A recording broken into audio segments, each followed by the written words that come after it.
mathematicians, it's Joanna, Zaleski, and tonight we're going to be talking about the opposite change algorithm for addition. So in tonight's video, we're going to do an easy demonstration, then we're going to try a little bit more challenging one, and then we're going to describe and review everything we went over.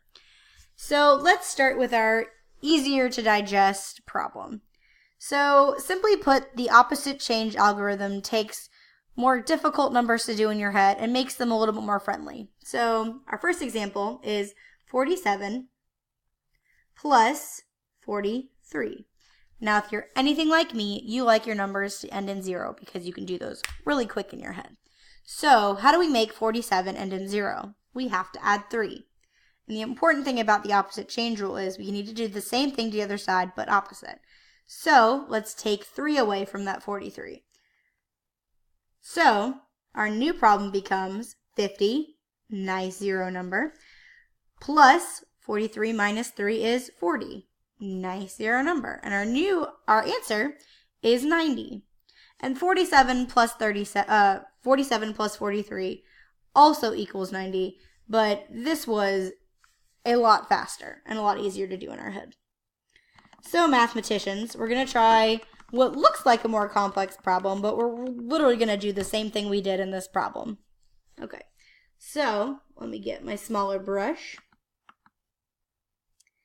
And let's do,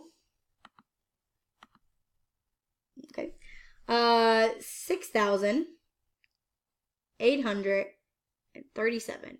Don't freak out yet. We got this, mathematicians.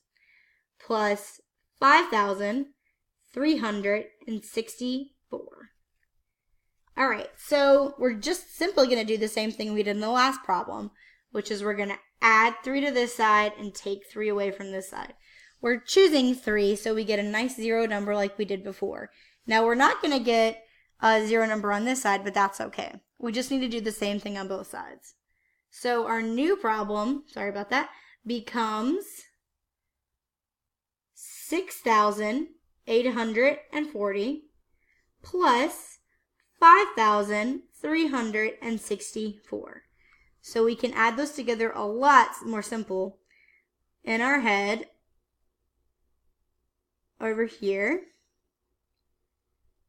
And our new total is 12,201. And it is the same thing as 6,837 plus 5,364, but it's a lot easier to solve.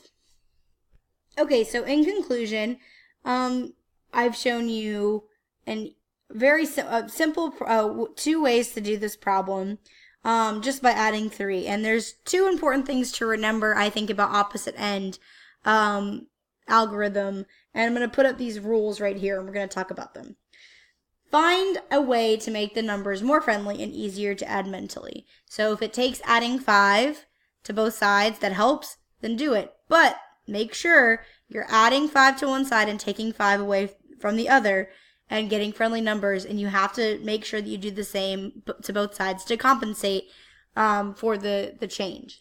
So I hope this was helpful, and good night, mathematicians.